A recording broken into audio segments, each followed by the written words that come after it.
And we are back. Josh, today's a special one. Episode 300. There we go. This is, I'm honored. I'm like, you know what?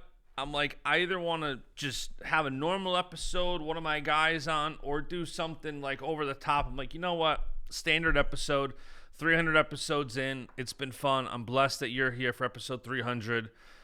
There's a lot to dive into. And I feel a little guilty because I started this podcast because I have so many great relationships and conversations that I wanted to bring to light. And funny enough, it's like you and I were on the phone for like an hour as you were driving on Friday. And sometimes I wish I was just recording and just publish that. Because now like half of what we're going to talk about today is basically what we talked about on Friday. We're just doing it in front of some microphones. But yeah, there's a lot to dive into. I guess, I want to kind of go through the college season. I want to talk freestyle plans a little bit, NIL, portal. We'll kind of get into all of it. Let's start here, though, because I'm sure Willie and I are going to do a show. He did a junior big board class of 2027 show that's out this morning. But I think we're going to do a show later. And one of the topics that we need to talk about is Bo Nickal. And you know what? You're a Bo guy, so we can talk about it on this show, too. I am not an MMA guy. Massive overreaction, I think, by the fans that a guy is now 7-1, takes one loss, and it's instantly hype train derailed. Like, what? It's crazy to me. Yeah. I think the people that are saying that, they're probably just looking for something. Bo's a man. He's been fighting for like 2 or 3 years. He's wrestled his whole life, and then he just started putting the gloves on. It's not like he's been training, since he was 10 and then, just started fighting. This dude's like, he's fresh to fighting. I personally am not very good at fighting. I can't say much, I don't think, but I think he's doing great. And I don't care if people critique it. I think people, I saw some critiques of like management and should he fight more? Like, that's all fair game. And I even think like when MMA and combat is largely like self-promotion is a huge aspect of it. We were talking about like wrestling and self-promotion stuff, like combat sports, self-promotion, you're signing up for people to hate you, people to love you, and everything in between. So it is just funny though, like you said, I think if Bo takes a loss, there's people that if he won, the opponent wasn't going to be good enough. If he lost, we'll see he lost. It's kind of like a gotcha thing. And thankfully I was busy, so I didn't chime in as much yesterday. But I did put out one cartoon that I'm like, it's a random guy in his basement in front of an empty trophy case and accomplishments. Like, you suck. It's like, it always drives me nuts when it's like, man in the arena until it's somebody you don't like, and then it's the opposite. So, I think that's how fans are in every sport. Like, they always, they just don't want that. There's people that literally just don't want to see anybody do good. They're just those kind of people, and it's sad, but, all you can do is just kind of take the good with the bad. It takes all types. Yep. And so I'm sure Willie and I will dive into that, but we're here today to talk about you. Man, so you were on here in December, and you had just, I can't remember if you had just beat Beard. You had just beat somebody, and like kind of people are like, okay, maybe he's for real at 197. And then the rest of your season kind of, we'll dive into the details of some of it, but it kind of speaks for itself what you did this year. Looking back now at your first year competing off red shirt, what were your biggest takeaways from this season? Just how fun it is. We keep it real light here. Everybody knows that pretty much at this point. So I think it was just a lot of fun. Super grateful for our coaches or our trainers, training partners, all the 10 guys in the lineup and all the other, 20, 30 guys that are not in the lineup. I think that my biggest takeaway is just like how blessed we are at Penn State, and also like as a whole, just how fun wrestling is, being on the road with those guys and traveling all over the country. It's just been like, I just had a great time, and everybody says it, but it goes so quick, I feel like it was yesterday, like I was in Spain, for the World Championships, and kind of thinking like, oh, the season's coming up, and now it's like, we're in a whole new cycle. Like, all that stuff's over with. It's a whole new freestyle season. Folk style season's done, and so it just goes quick, and it was just a lot of fun. And college wrestling isn't as serious as people take it. I don't think, like all the everybody, kind of thinks it's like, I don't know. It's a professional sport in a way, but when you're in it, you're just kind of being present and having fun in each moment, and it goes quick. Yeah. Big Tens, you get injured in the semis against Cardenas, and I picked you. So I revised it because I wrote out Barr, 197-pound champ, breaking Willie's balls. I put the 2026 in here. I'm standing by that for next year. Mm-hmm. But Yep. you get injured at Big Tens. Talk to me about that match, getting injured, and what kind of your initial reaction was. Because watching the match, like, I wasn't there. I was watching on TV, and it didn't look like anything serious happened. But then you were kind of limping off, and it's like, oh crap. Well, I got hurt. I got hurt in the Conci semis against the Minnesota guy. I didn't get hurt against Cardenas. Oh, that's right. Yeah, so that's right. So I lost the night before in the semis to Cardenas, and then I went back to the hotel. Whatever, my weight was good. Slept on it. Whatever. It's just another match. I take wins and losses pretty much the same at this point. Just got to keep getting better. And then next morning, warming up, everything's good, and then get into the match with the Minnesota guy, and it's kind of, I think, like running behind him, trying to get like a go behind, a drop in on his leg, and then I felt something in my leg pop, and I was kind of like, what the heck, it was kind of weird, and I stood up, and it kind of just felt like a cramp in my hamstring, and I was like, this is like weird. And then I started walking around a little bit, and I think he had blood time, so I had like a second, talk to the coaches. I was like, something in my leg just popped, and they were like, like, just walk it off. And I was walking around, and it just kept getting worse and worse. And then I think we went back to the center for a second. I tried to wrestle for a little bit longer, then he kind of like took me down, and I was like, I was done. Yeah. And I basically had like a little tear in my hamstring. I was back in the training room for a while. Our trainer, Dan Monthly, the best trainer in the country. I think everybody knows that by now with what he's done with Carter and me and a bunch of other guys, So I was back there with him for like 2 hours right after it happened. I was bawling my eyes out because I was like, I thought my season was over. I was pretty distraught for a little bit, and the coaches were back there with me, just trying to calm me down, and Dan was trying to calm me down, and eventually got back to the hotel and stuff, and then I think they did like a little ultrasound on me there at Big Tens, and it was like a little hole. It wasn't a huge tear. I mean, it's nothing like I tore my ACL or whatever. I'm not one to make excuses, but definitely didn't feel good and stuff. So, long story short, we got back to State College that night, the day that I tore it, and then basically had like 10 days till NCAA started, and we got to work, right away. I spent like 8 hours a day with Dan, that first week. Crazy, yeah. That first week I was literally with him 8 hours a day, and then I didn't wrestle at all. And then the following Monday, I drilled a little bit. I had like my leg taped. I had like some of that like numbing cream on it or whatever that didn't work at all.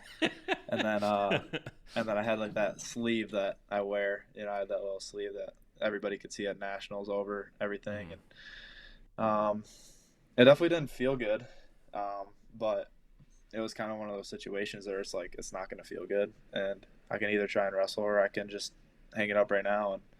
And I put everything into God, put my trust and faith into Him, and kind of went to NCAAs with like whatever happens, happens. What percentage do you think that you were feeling like heading into NCAAs? Like as it got closer, were you starting to feel good enough to where you could have that confidence? Like I'm at least strong enough to go and be confident in my, competing. Yeah, I mean, I definitely was confident, just because I know that, not even confident in myself, just confident in the Holy Spirit, in me. And I knew that, like, whatever happened, what was going to be in God's will, whether I went 0-2. I said this in my interview after this semis match, but I said even if I went 0-2, God's the same. And He was. Like, He's good, He's great, He's perfect, So I was confident in that. I was confident that even if I went there and went 0-2, that, I was going to be the same person. Yeah, I would have sucked, and I would have been sad, right? Because I do love wrestling. I care a lot about wrestling, but ultimately, like, I care and love God more, and if His plan for me is to never wrestle another match the rest of my life, it's gonna hurt a lot, but I'm also gonna have to just trust Him that His plan's greater, and that's a promise from God. That all the stuff of Him is way greater than anything we could imagine. So I was confident in that, and I was confident that um, just in what my coaches and everybody tells me, and I had the example of Carter from last year going into Mm-hmm. NCAAs after he hurt his knee, like and he got hurt I think in our last duel or whatever, so he had more time, but he got hurt really really bad, and it was a similar situation. He didn't wrestle much before NCAAs. He was with Dan all day long, and doing everything that he could. And I remember this year after I got hurt at Big Tens, Carter said to me if you can't, if you, it was something along the lines if everything has to be perfect, then you're not as good as you want to be yet.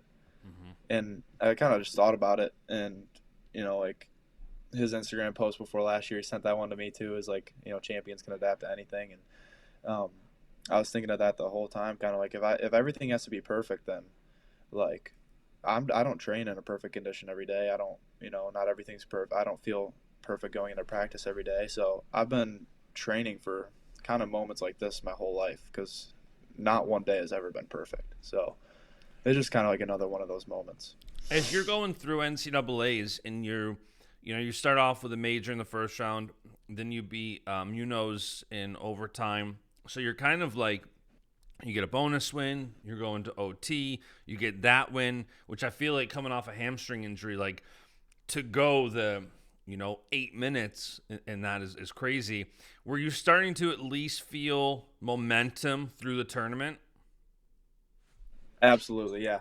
After that Munoz match, I was kind of a little upset just because I was in a ton of shots and I didn't finish, and I was I felt like I could have crushed that guy, but I didn't, and so I was a little down on myself. But then I was that guy's tough. He's an All-American, I think, once or twice, and he's a strong guy, So I was what, that was a decent win, and I just kind of yeah, confidence was building, and also just focusing on the next one in front of me was big. Um, it's really easy to the first day you're there after you win your first match, kind of to picture yourself in the NCAA Finals, and Yeah. every match I was just kind of reminding myself, the coach was reminding us as well, just next one, nothing else matters except for your next one, and just feeling good for the next one. And I kind of thought about that, and when I was in those matches, obviously it's a lot different than practice. My leg wasn't feeling too hot in practice, but when I was in those matches, it wasn't affecting me at all. It had nothing to do with my performances at all. It had nothing to do with me losing in the finals. It had nothing to do with me winning. When I was in those matches, I was 100%. I couldn't feel anything. So That's crazy. that's just kind of that. It's Yeah. crazy, adrenaline, and then obviously what the trainer, what Dan can do.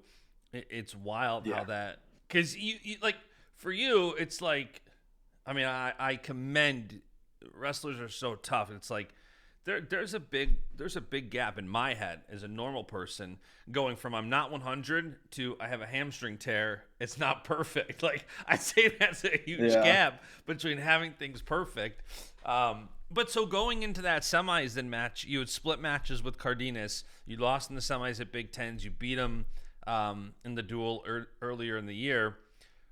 What was the mindset heading to that semis match? I wanted to just wrestle. I feel in some of the other matches that I had with him, honestly, the first two matches I had with him, I feel I just didn't wrestle. And even the one I had at NCAA is I got that takedown pretty quick into the first period off of his shot, and I still didn't really kind of wrestle how I wanted to. He's a really tough guy to get through, and I feel it just slowed me down a lot. All the other matches, I kind of just threw myself in there and figured it out, and I'm still getting better, technique wise, getting into better shots and stuff. That's still a big part of what I focus on every day. But with Cardenas, it just kind of felt slowed down a lot. I'd get moving, and then he's really good at kind of just like resetting himself, resetting like the pace of the match and like getting Yeah. people to wrestle how he wants to wrestle. So, um, going into the match, I was like, all right, I just want to go wrestle hard and like figure it out, like throw myself in there like I did against Beard, kind of in the NCAAs. Like I was in on a lot of kind of extended shots. I was just figuring it out and wrestling hard. And when that stuff happens, like when matches get kind of ugly like that, um, you just kind of hustle and make up for that stuff that isn't perfect. And I feel like when I wrestled Cardenas, really all 3 times, I was trying to be perfect more than I was trying to just wrestle how I wrestle. So that was my mindset going in, though. I just wanted to wrestle really hard, and whatever happened, happened. But it obviously worked out. I won. It was kind of like interesting in the beginning of the match. Like he shot right away and kind of caught me off balance, and then I took him down, had him in that Turk for a while, didn't get it, and then kind of the rest of the matches, how our other matches went. Like we'd both take a couple jab shots, but nothing really was going, and then I was just ended up working out. Dude, and I love too. Like I'm gonna pull this up. Let me see if I can. This is gonna be huge because it's not formatted down. Okay, so this photo that I love. Yeah. You're just like, it's not a celebration. It's not like you're excited to be in finals, but you could tell like a sense of gratitude. Like it was one of those like, man, that's awesome kind of. Like I feel like you typically sometimes see a celebration or you see, like just adrenaline carrying. That reaction to me was like, man, he just seems grateful to go to the finals. Like it wasn't a crazy celebration, but there was also gratitude for that.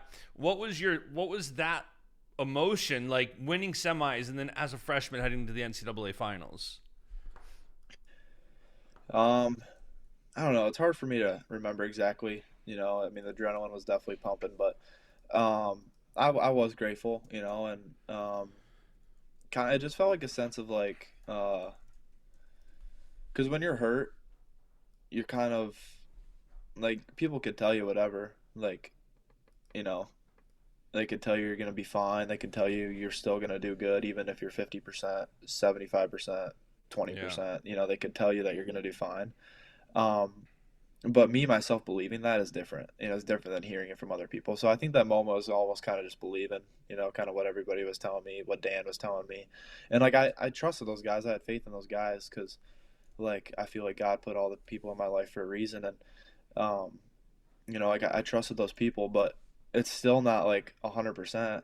Like I've told people that they're gonna go crush it at this tournament, and then they don't do as well, as I thought they would, and not that I was lying to them, Right. just different circumstances happen. So I think that moment was kind of just like, oh, like, everything did kind of go, how I thought it could go still. And even though I was hurt and, like people were telling me the truth, and not that they would ever lie to me on purpose, like about something like Yeah. that, but like, like it's tough, like when you're hurt, when you're not, in your head 100%, and somebody's telling you can still win a national title, you're like, I hope so, but I don't really know, So it's just kind of like a moment of belief, I think, and really Yeah. just presence and all that stuff kind of coming in.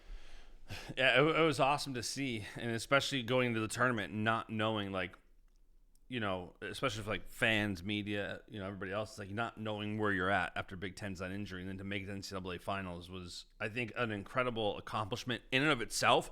To go from hobbling off the match 2 weeks prior to winning in the semis and making to Saturday night. So then NCAA Saturday night finals comes along. You drop the finals match 5-2 to Buchanan. You're walking off the mat Saturday night after the finals. What's kind of going through your head? I imagine it's such a roller coaster with injuries and then winning and then like that. Those two, forget the whole season, which is a roller coaster. Just that roller coaster of March, like what was kind of going through your head after the finals match?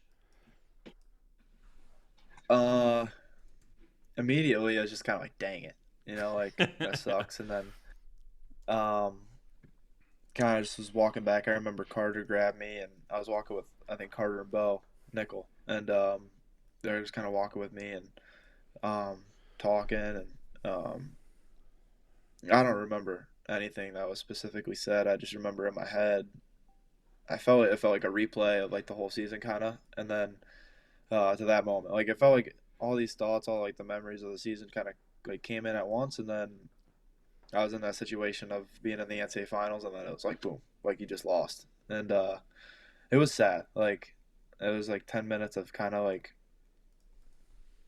realizing that I lost, and then once I fully realized it, I was crying a lot, and it was sad. Like because everybody when you get into college, whether you're the best recruit coming in or the dead last in the recruit rankings or whatever they're called, um, you want to be a four-time national champ. Like Yeah.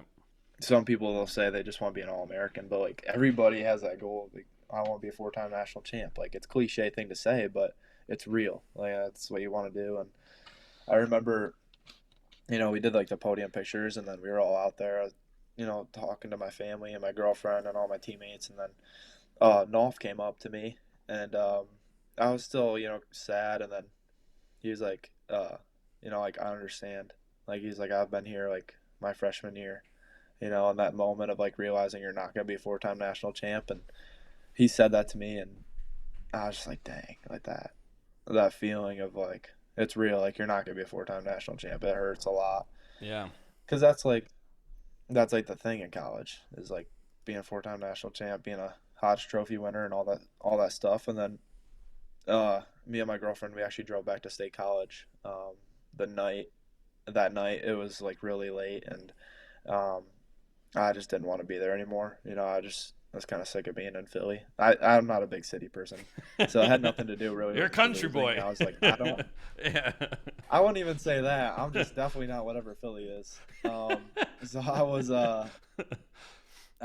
I kind of made up my head before the tournament. I was like, I don't want to, spend another night, like wake up Sunday morning and then have to drive back. So I was like, let's just go. So we drove back. Um, I was just kind of saying a lot to my girlfriend, like, dang, I can't believe I lost. Like I was saying that a lot because like I think kind of where my head was going with everything was like after I think it was after the quarterfinal match, after I like All American, Yep. and I majored beard. I felt like it wasn't a perfect match, but I thought that it was like a really good, like okay, like I was able to put some points up on a guy who's really tough, and Mm-hmm. like that one was the one that gave me the most confidence. Honestly, was that match, and then after that, it felt like I had that destiny feeling of like I was hurt 2 weeks ago, and like I just it's written in the stars I'm gonna win this thing, right? That's kind of what it felt like a little bit, and I had to talk myself out of that because that's not what I Dude, believe you're in. starting to sound like I a don't Buffalo believe. Bills fan. But like I was talking myself out of that because it's not really. I don't believe that stuff. Like I believe that anything can happen, Yeah. and I could have, So I was talking myself out of that a little bit. But then when we were driving home that night, I kind of started thinking like, oh, like I can't believe I lost. Like, I didn't think I was gonna lose. And then my girlfriend just kept saying like we're still blessed. Like you were still so blessed. Like you were just Mm-hmm. able to be in the national finals. Like all these types of things. And she's really good at calming me down um, when I get uh, just riled up and stuff about that kind of Yeah. stuff. And she just kept telling me it's like gonna be like you're blessed. Like you're gonna be fine. And it really calmed me down. Really, the next morning I woke up and I was just like, well, it's another day. It's over with now. And I still think about it sometimes. It sucks. Like, I think about it when I'm wrestling in the room sometimes, like just little things that I feel like I could do different to, make sure that never happens again. But ultimately, like, that's not my choice at the end of the day. I can do everything that I can. And that's the one thing I can look back with on the season, I think, overall, is like I have peace with it because I did everything right. I trained as Yeah. hard as I possibly could every single day. I never missed a workout. I never missed anything. I always did extra when it was smart to do it. And I train with the best guys in the world. I have the best coaches in the world, and I just got to keep getting better. That's it, really. I can look back on peace with being okay with that because I like training hard and I like getting better. So It's funny. I feel like I've had this conversation with a number of guys in the show about the difference of second place versus third place. I don't know if you have a preference on it, but it's yeah, crazy. Sometimes third place people seem happier because they finished a tournament, a season, or whatever with a win. Like, one of the most distinct times I remember talking about in here was Gilman after he won a bronze, and like that feeling. I think he brought up a book about the psychology behind third place bronze medal winners being happier than runner-ups or silver. What do you think of that comparison of finishing second versus third? Like, would you rather finish your season if you know you were gonna lose? You knew the result. Would you rather still be second or third? I don't know. That's really tough. I feel like I'd probably say third. It's crazy. The more people I talk to, the more it's like I understand the one side of it. Like, I'd rather be in the finals than anything. Like, I want the shot. But looking back, it's like finishing with a win versus a loss. It's crazy. I got to read the book. I think Gilman has it. I don't know. Because I learned a lot being in the finals. Like, I think that day will prepare me, if I'm in a position to be in the national finals again. I think that day prepared me, for the future ones. Yeah. So maybe I'd say second just because of the experience. Like, it hurt probably a lot worse than taking third would, because you do end on a win. You do end on you kind of win that backside of the bracket, or whatever. So I guess, you're kind of winning it in a way. But I think the pain from second place is almost a blessing. I know for me, I don't really need motivation. I'm a very disciplined individual. That's just kind of how I live my life. Like, I eat the same meals pretty much every single day of the week. And I go to bed at the same time. I go to bed at like 9 o'clock and wake up at 6 o'clock like every day. Like, I just do the same things every day. It's just how I live my life. But I think that, like, sometimes you need a little kick in the butt. And, like, it's easy for me to kind of reflect back on that. And that's my kick in the butt, I guess. So I think third place is good, like, feelings-wise. Second place is good for, like, everything else. It was a really good experience. I got to hang out with Carter a lot that day. We went and got food in the middle of the day, and just kind of picking his mind on things. I wasn't really too nervous, honestly, that day. I was very, very mellow and just kind of in the moment each moment. And I got to hang out with Carter, and he was going for history that day too. So we were both trying to do something we'd never done before. He was trying to win 5 national titles, and I was trying to win my first. But it was cool to just be with him and get that experience and see what it's all about. So maybe I'd say second place just for those reasons, and the pain too. It sucks, but it's a blessing. It's great to be. You seem to maintain your composure, both like what people see and then knowing you off the mat, off camera, off microphone. Like, you maintain your composure well, and I know a huge part of that is your faith. And go back, for those listening, go back and listen to when Josh was on here in December. We dove into a lot of his faith. And there was some great stuff in there I think you can take away from that. But talking specifically now that the season has ended, how did your faith really help you navigate? You kind of saw a bit of everything this year with, big upsets that, you were this guy who wasn't really, nobody kind of knew where to rank you. They were kind of, project or predict like where you might finish. So you had some big upsets, but you also had a loss or two. You had injuries. Like, how did your faith kind of help you navigate this season? It just kept me in the middle of everything. Not getting too high, not getting too low. I know it's like commonly said, but it's such a big thing, like going through the college season. And I think like the best example of that would be like we had our Iowa duel in the BJC, and then the next week we had the Michigan duel, and on the Iowa duel, I got beat, and I wasn't no longer undefeated, and then I was sad about that. It sucked. Like, it was just like a real crazy match, right? Like, he rode me for a while, and then I rode him for like 3 seconds, and he had riding time about like 2 seconds, and I had to go try and get a takedown, and he took me down when I was doing that, and I lost that match. And just a lot of things to be frustrated about, I felt like. Like, dude, Josh, you can't ride a guy for freaking 5 seconds. Like, what are you doing, right? Like, that's frustrating to go home and go to sleep on. That's like something you punch yourself in the face over, right? But I had to, like, really just go get back to center, get back to middle, home plate, and you're up to bat again in 6 days against the number 2 guy in the country. So um, to me, it's just my faith kept me grounded in all those things. Like I have a lot to be really excited over, a lot to be frustrated over, and like at the end of the day, Aaron Brooks told me this. This is before the Michael Beard match in December. I was kind of sitting with him on the wall like the day before we left, and I wasn't nervous, but I was just like, oh, this is my first big one, like it was my first big one in college.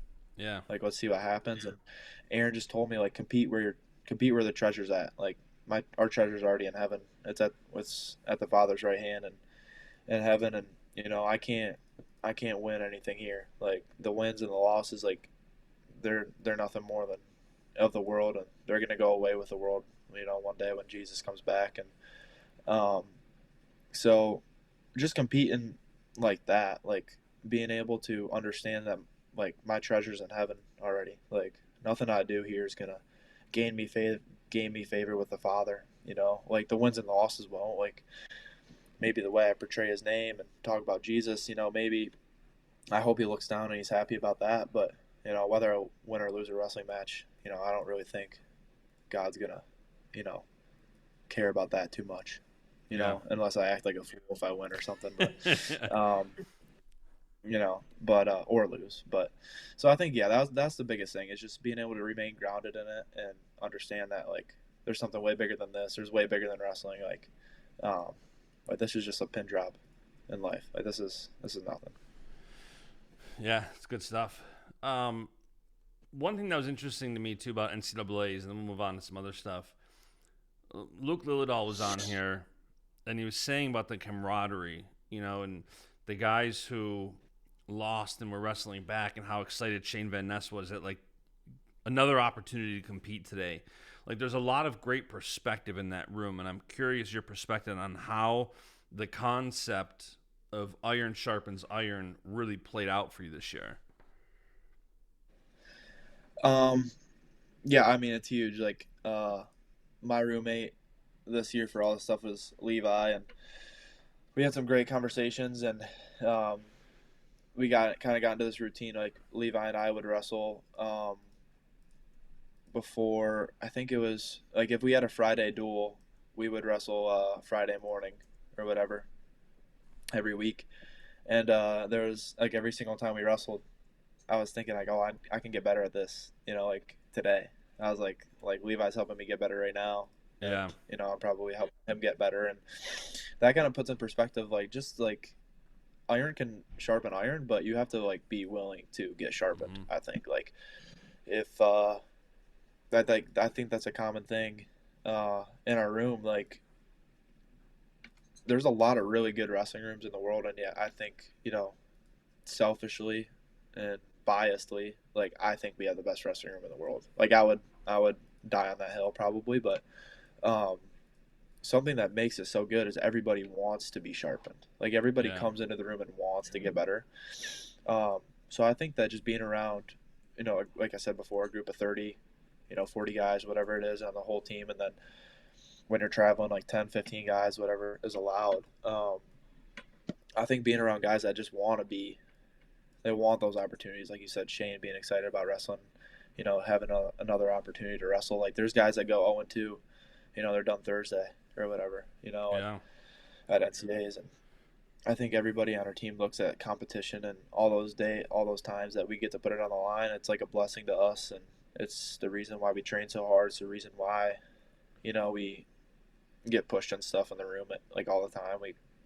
I wrestle like Kyle Snyder and Carter Sirachi and Aaron Brooks and like all these guys. Like I don't want to just get beat up in the room. Like all this, like I'm getting sharpened in this room, but like competition's great because I don't gotta wrestle those guys. Right. I'm not wrestling Kyle Snyder in competition.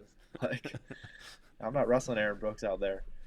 Like, that's a good thing, So I think like not looking at it like that, but like it's a blessing to be able to compete. And I think that the way we sharpen ourselves in the room, when we train and in our conversations, when we're on the road or hanging out here in State College, whatever it is, like I think competition is like way to show that stuff, obviously. And I think that's why we're so grateful to compete and grateful that we get to show off sharpening each other in a way. Yeah. Do you think that, you and Messenbrink are the only returning NCAA finalists? Brooks is done. Strachey's done. These guys that have been around where it's like, I feel like, because Carter, especially with the extra year this year, like Brooks, 4 titles, Strachey, 5 titles. Now those guys are done on the college level, and Yeah. you and Messenbrink are the returning finalists. Even though you're only heading into your sophomore year, does it feel a bit like you're falling into that leadership role? I know sometimes it's definitely by age and grade and all that, but also I feel like for the level of maturity you have in making it to the NCAA finals as your freshman year, like I'm sure guys are looking up to that. And it seems like you're kind of going from not the new guy in the team because, you had your redshirt season, you've been there a couple of years now, but still, like, it feels like coming back as a finalist kind of ups you in those leadership ranks. Yeah, I mean, in a way, like, but I think everybody on our team's a leader. I Yeah. think that um, I can learn something from anybody in our room, even the Yeah. people that don't wrestle, even the people that come and watch practice. Like, we have really cool people and smart people, professors and donors, like whoever come and watch practice, and you can learn stuff from them. They're leaders too. So I think that um, I don't really look at it that way. Like, I'm not like out trying to lead people. Yeah. Like, I feel like um, the way I kind of look at life is like um, I'm in this like pool of people, and for me at least, how I see it is like we're all trying to get closer to Jesus. That's the thing. Yeah. For me, that's kind of how I look at things. And if I can lead people closer to Jesus, that means more to me than leading people to a national title or to an All-American status. Like, to me, it's like I'd rather be a good impact, for the kingdom of heaven. And Yep. I'm working on that. I'm working on that myself. Like, I make mistakes every single day. I get angry. I say swear words sometimes. Like, all these things. Like, I'm not a perfect person. So, um, but for me, it means more to try and lead people to Jesus than it does to lead people on a wrestling team. And I'm blessed with the best wrestling team, like I said, in the world. And we have really good leaders as coaches. Like, our coaches um, lead us. And I look at people like Levi Haynes and Mitch and Luke Lillidahl, Shane Van Ness, all these guys, Tyler Kasek, um, the Mirasolas, like our whole team. We got a whole team full of leaders. So I think that, like, it's less of like a leading position and more of just like we just got a group of similar minded guys, like guys that like it's almost like we don't lead each other. It's like a brotherhood in a way Yeah. where we just like we're already together. We're already being led. Like, we're being led by the Holy Spirit, and I think that that means more than just like trying to lead people to a certain attainable goal. I still can't believe that Levi is already a senior this year. Like in this world where we had so many like I know. fifth, sixth, seventh year seniors with COVID and Yeah. red shirts and Willie tweeted yesterday that he thinks Carson Karchula has another year of eligibility and this was his 6th season. It's like it's crazy and for Levi already to be a senior, Wow. like it's crazy. Um, And do he's do doing it you right. Levi's actually, fun fact, Levi's younger than I am, and I have 3 years of eligibility left. what for real? Yeah. I got held back in 8th grade, and I was a redshirt. So I'm Wow, 21. I think Levi's 20 right now. He turns 21 in like August. dang. That It's he's got to be on insane. the younger side. Like Oh yeah. He for was in the being national finals when he was 19, I think, or 18. yeah, got to be 18 or 18. 19. Yeah, Dang. 18. Do you think It's that crazy. this year again we've kind of talked about it but like people didn't really know where you'll fall. Now you've proven it. You're a 197-pound title contender. You were in the finals. For you though, I'm sure more people will now pick you to win the finals next year, to make it back to the finals, All American, all that. That's an obvious play. But for you, do you view it personally different than, approaching it differently mentally than you did this year? No, not at all. It's the same to me. I think that I kind of tell myself the day I look at it differently, like egotistically, or like, oh, I'm the guy this year. Like, that's probably the day I'll be done wrestling, because then it's turning into something it doesn't need to be. For me, Yeah. it's just a game, and it's just sport. Like, yeah, it's what God has me doing. But He could have me doing a completely different thing tomorrow. Like, depending on life circumstances, and I'm completely acceptable of that. Like, I understand that. I feel like at this point in my life, so um, I don't look at it like that at all. I look at it like I'm gonna try and go to the wrestling room and get better every day. I have the best coaches. I'm gonna listen to them and their advice, and the best training partners. I'm gonna help them, and they're gonna help me, and we're gonna all get better together. And I don't look at it like that at all. Like, I can understand that, and I see the stuff. I'm not gonna act like I'm naive. Like, I have social media. Like, I see stuff. I do delete it time to time. Like, I didn't have it between Big Tens and Nationals, which is awesome. I will start doing that. I might even delete it for the whole season and try and have somebody else run it next year. But like right now, I'm on social media. I see the stuff. I see the predictions. I'm not naive to that stuff, and I'm not gonna act like I'm ignoring it, because like you see it. Yeah. And I think a lot of people are like, no, I don't look at that stuff at all. I'm like, dude, it's hard when it's plastered everywhere. I mean, if you have Facebook or Instagram, you're gonna see it, dude. Like, I know.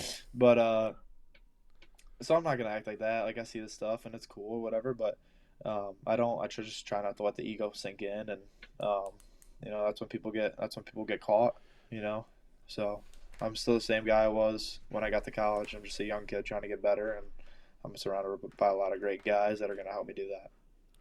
Yeah. Let's talk a little transfer portal.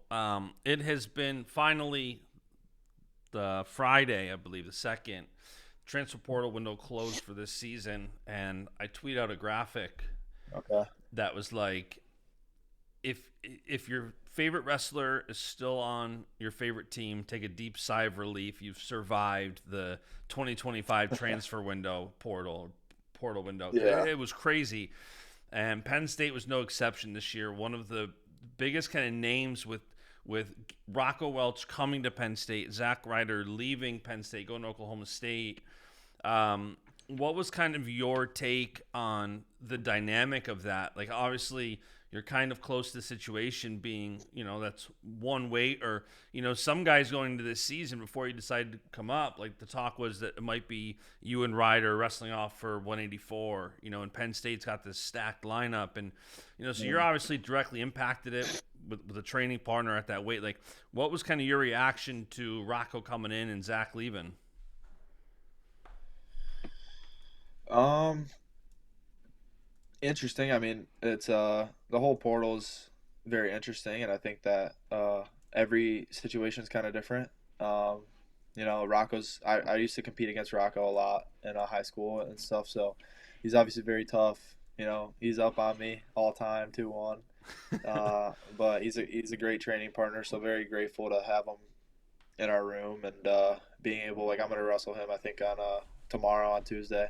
So I'm excited. He's a great teammate. He's a great competitor. He's obviously very talented. He's in the true freshman national finalists a couple years ago against Carter. So grateful to be on the team with Rocco, and sad about Zack. I loved Zack. We were on world team together last year, the U20 world team, and we trained together a lot. I used to hang out and stuff. So yeah, I'm gonna miss Zack, but hope he does well, in his future endeavors and stuff like that. And it's all this stuff's bigger than wrestling at the end of the day, and just hope and pray that they do well in life, and that's really all you can do. And just not hold grudges and stuff. Like, people leave, people come in, and it sucks, because I think that the NCAA is turning into more like a professional kind of league. It feels like guys are getting traded around, right? And Yeah.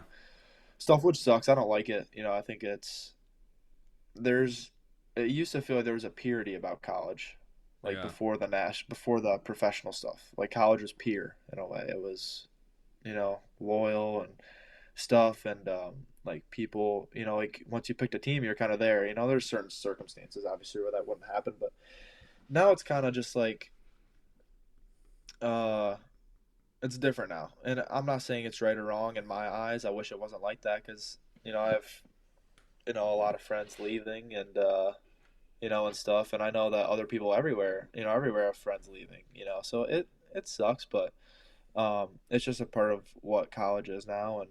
And like I said, I'm grateful, that I get to be teammates with Rocco. I'm grateful for the time I spent with Zack and all the guys who are leaving, and all the guys that come in. They're going to be great, and I'm excited to have them in. And so it's an interesting thing. I don't know if I have the answer for it, but um, it just kind of is what it is. What's the dynamic like when, fans love to speculate, and part of that's what fandom kind of is. Like, you watch and then you commentate, and I think one of the big things Yeah, about Penn State is, like, you guys are so good where, when everything was going down with Zack and Rocco, we were talking, and you had said, like, yeah, man, Penn State is a school at this point. The program is so good that you have to basically be a national title contender to even make the lineup. And guys are yeah, still wrestling off. And for you specifically, because we were talking, I think, about just like next year and looking at the lineups, and it's like Mirasola, for example, awesome wrestler, right at your weight. Like, it's crazy to think that one of you won't be there at 97. And it's like, what's that dynamic yeah. like And of, one of my great friends too. He's a great dude. yeah, and it's like, what's that dynamic like when you guys are balancing the iron sharpens iron and wanting to train together because you guys are making yourself better, and also Yeah, it's like, I don't want to say it's cutthroat, but it's like at the same time, like, you both want to make the lineup, like, to get to yeah, your guys' goals of NCAA champ, however many times that may be, etc. Like, you guys still have to keep each other off a team, or what's that dynamic like to train but also compete for that spot? Um, first of all, it happens everywhere. There's good guys that don't start everywhere, so it's not just Penn State. I mean, every college deals with it. It's and there's more than one weight class that happens at Penn State. I mean, it's pretty much like every weight class every single year. There's a bunch of guys that could win a national title that don't wrestle at Penn State. That's Yeah. just the case. Uh, because just good guys want to come here, and good guys come here, and a lot of good guys are here. So, um, it's like it's just unselfish. I think at the end of the day, like, we realize that we all, like, you can bond over your goals, right? Yeah. Like, we all want to be national champs. We all want to be world Olympic champs, right? And we're all just trying to help each other get there. And yeah, like, it's people get held off the team and it sucks. But I mean, it just kind of is what it is, and it's a blessing. Like, if I think it's all, like, depends how you look at it. Like, Yeah. I think we all look at it like a blessing. It's like, I get to train with this guy. I get to train with Connor Mirasola. He's gonna win a world title this year, at U20, and he's gonna keep crushing guys. I get to train with Zack Ryder. I used to get to train with Zack Ryder. And now I get to train with Rocco. I get to train with Carter Shirachi. Like, all these guys that have fought for spots and will fight for spots and stuff, like, I think it's just a blessing, and it's really cool. It's honestly, like, because I don't really think it affects our team, uh, negatively at all. Like, we have an extremely close team. There's a lot of love in between everybody on our team, and I know I'd die for pretty much every single person on our team, and I'm confident that they would too. So, um, I just think it's a unique situation, but it's all in how you look at it, and I think that most of us look at it just like a blessing for sure. Yeah. And, one of the weights that doesn't impact you nearly as much as, everything with Zack and Rocco, Ono. Talk to me about your excitement for Ono being on the team next year, because that kid just, I've said it with the Luke episode with Gilman, like, that kid just seems awesome. I got to have him on here, but what's your excitement level for that kid being in the room and being on the team next year?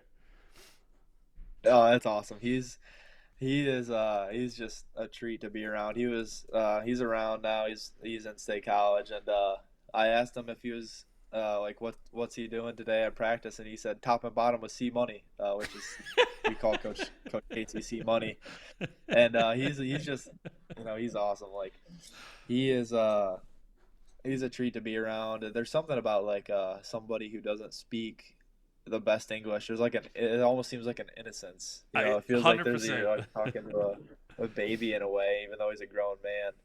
And he's really fun to be around. He keeps the situation light, and he's hilarious. Like he's like catching on to everything we do quick. Like um, he's like a Penn State guy now already. Yeah. Like it's like super cool to have a guy like that around. And then but now it's just like, oh, it's just one of the guys. It's not like when he was first here.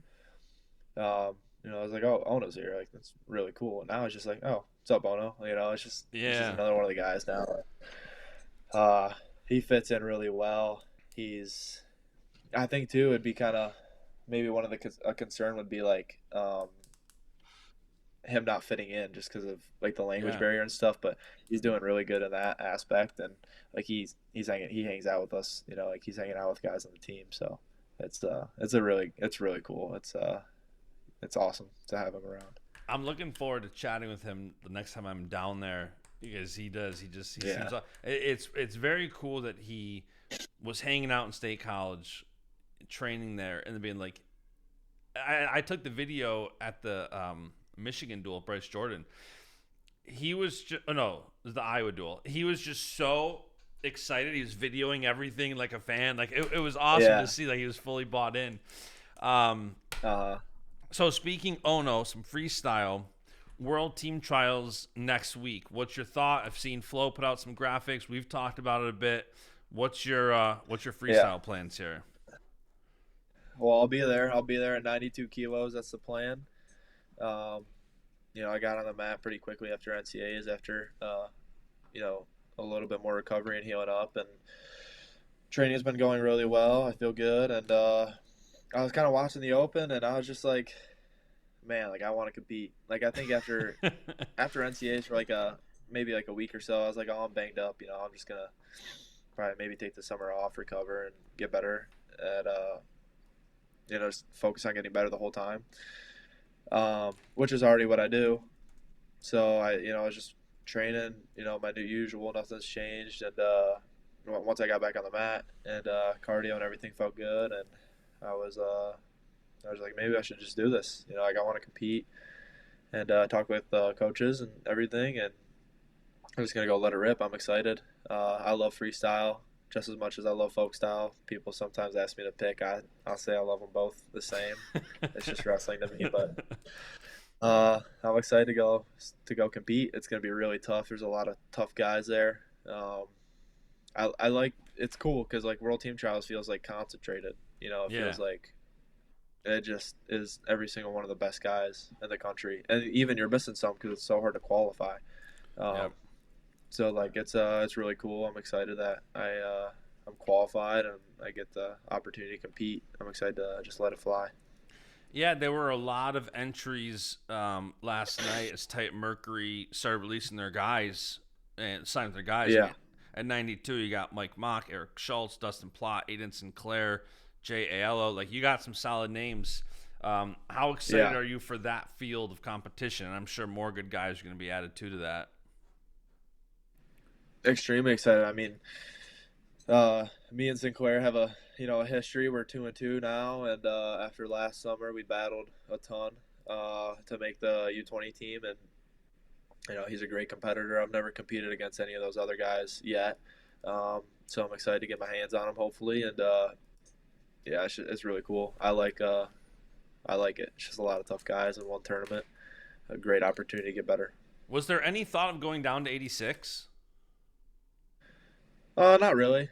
I'm a big guy now. Everybody thinks, I'm like tiny, I guess. I don't know. Maybe that's everybody just thinks I'm a little guy, but I'm a big guy now. So it was really an afterthought. I'm going to go 92, and, we'll see what happens when, 2028 rolls around. That's a long time away. I don't really think that far ahead. So, but yeah, for now it's going to be 92. I do laugh at like the people who say like Josh Barr, they're doing like projection for the lineup for Penn State, and they're like, yeah, Josh Barr back down at 184. And I'm like, did you guys not watch college wrestling this year? Did you not see him dominate at 197, make the NCAA Finals, and only lose by a couple of points to the champ? Like, what are you talking about going back down?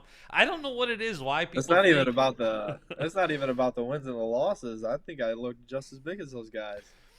I think you look naturally at the weight. Like, I don't think it's like. Yeah. Maybe it's the Bo Nickal treatment.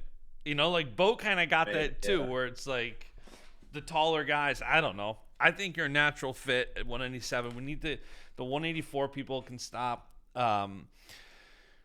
Other than senior world team trials, do you have any other freestyle plans as of now that you're aware of for the summer? I guess my plan would be make it to Final X, make a world team, and then if that's the case, then I'm on the senior and the U23 team. So I think that that's kind of the plan. That's my plan, at least. I guess we'll see what happens. That's the sole plan. But I yeah, like that's that. kind of that's what I'm thinking. It's crazy that Levi's just barely not U20 eligible. Like Levi's what, like a year out? That is. Like Yeah. I'm just now thinking about it. Like I'm like, wait a minute, that is crazy. Yeah, that is crazy. Oh man.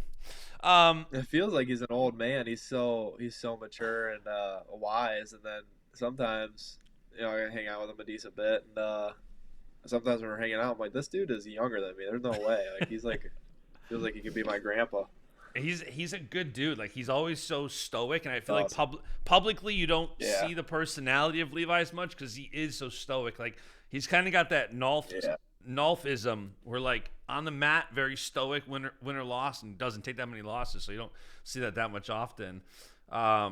But yeah, last question, then I'm gonna let you go. I know you gotta get to practice here soon. When you think about this season, everything you endured physically, mentally, emotionally, what's maybe the number one thing you're most proud of this year? I'd say that I kept Jesus at the center of everything. It's easy, when things are going really good or really bad.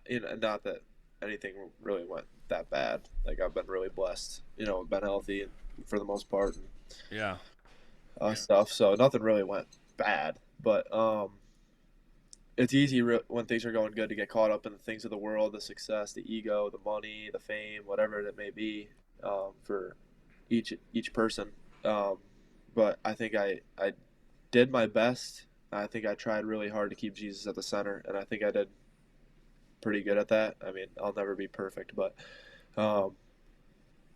I'd say that's what I'm most proud of, and that's what matters the most to me at the end of the day is nothing of wrestling. I mean, it matters to me, the wrestling, but it's not the Lord of my life like Jesus is. And so I think that just keeping him in the center amidst all the things, amidst all the distractions and the things that the world will throw at you, that's what I'm definitely most proud of, I think. It's crazy how God connects dots. Just before I did this show, my wife and daughter brought me a coffee, and Mila, my daughter, was drawing on the whiteboard. And my wife wrote, sometimes when she's up here, she'll write like scripture on the whiteboard or write something. Literally this morning, she wrote, "Ye are of God and have overcome them, because greater is he that is in you than that is in the world." 1 John 4:4. Yep. Kind of crazy, the tie-in of what you just said. And I'm looking at what she wrote an hour ago. I'm Yeah. like, okay, like you're basically saying exactly crazy how God works. Yeah. Man, that's awesome. He's amazing. He's perfect. Amen.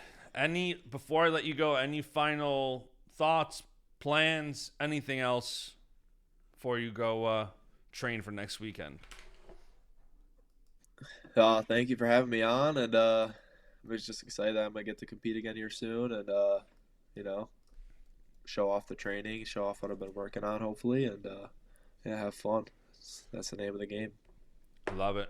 And we are getting some requests. So if you go to joshbarrusa.com, you can actually request if you want Josh to come to a clinic. Although dates are filling up fast because people are emailing in asking Josh for availability. But you can go to joshbarrusa.com. It's linked in his bio.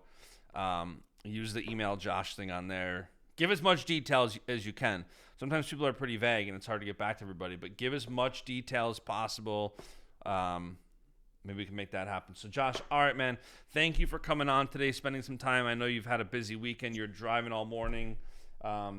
Today, All good. This has been a fun hour. I feel like we could do another hour because there's so many little golden nuggets that I think not only people want to know, but it's crazy how many different things you can like talk about one topic and have something that's completely unattached come out of it that somebody's like, oh, I needed to hear that, or I found a lot of value and entertainment in that. So we'll have to do this again soon.